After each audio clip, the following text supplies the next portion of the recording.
So we're going to go ahead and cover, for the purpose of training, something that we learned from Neil Melanson. Very detail-oriented way to pass the guard. It can give you a multitude of chokes, from Bravo or Darce chokes to guillotines, anacondas, multitude of different chokes. Okay, so we're going to show the concept with the anaconda finish just for posterity, so we can keep our training. Okay, so we're in side control, and the guy's being good and active here. There's a number of things we can do to get him closer to us, but in this case we've beaten the hip, okay? But he's being very active with this underhook. So something that Neil does that's very, very effective. He's gonna reach in and he's gonna grab control up high here. Notice where my hand is, up high to where I can generate pressure going downward, okay? Now, this guy's still able to sweep me in a number of ways. If I go towards this elbow, it's creating a brace, and I may not be successful at pushing him down. There's some things that we can do, but in this case, we're going to avoid that. I definitely don't want to go this way, as it'll go into his sweeps. People are very comfortable sweeping from here. So what I do try to do is keep my thumb up, not down. I don't want to pin in this instance, but I want to bend his elbow at this unnatural angle. It's going to take a little bit of pressure and put him on a high shoulder. I can't put him on a high shoulder or head though going this way, so what I need to do is open this knee and create a hole for him to fall into. As I slide, I'm going to dump him to this angle, okay? Go ahead and keep that underhook in real good. Or it may come out, okay? At this point, a marker that he uses is the ear.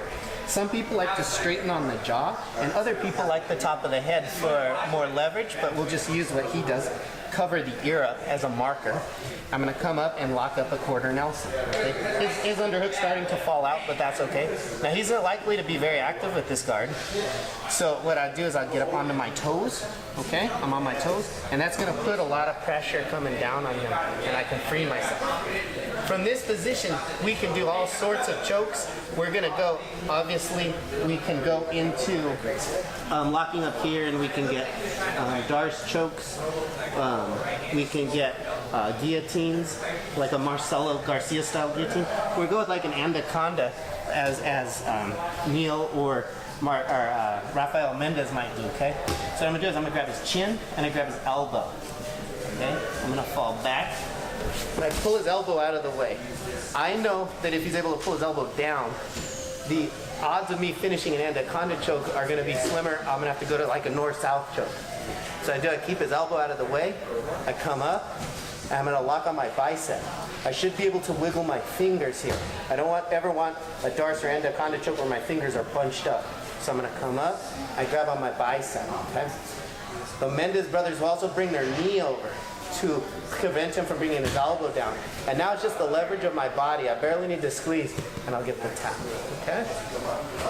So that's basically combining some concepts that we learned from Neil Melanson, adding in some stuff that we observed from Marcelo Garcia, some things we learned from Rafael Mendez, guys who really understand these concepts. We're doing it for the purpose of posterity, but hopefully that helps you out.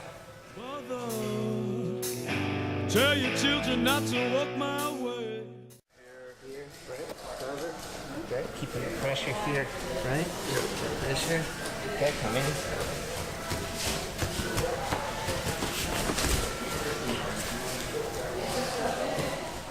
Yo soy Jiu Jitsu, see you on the mat.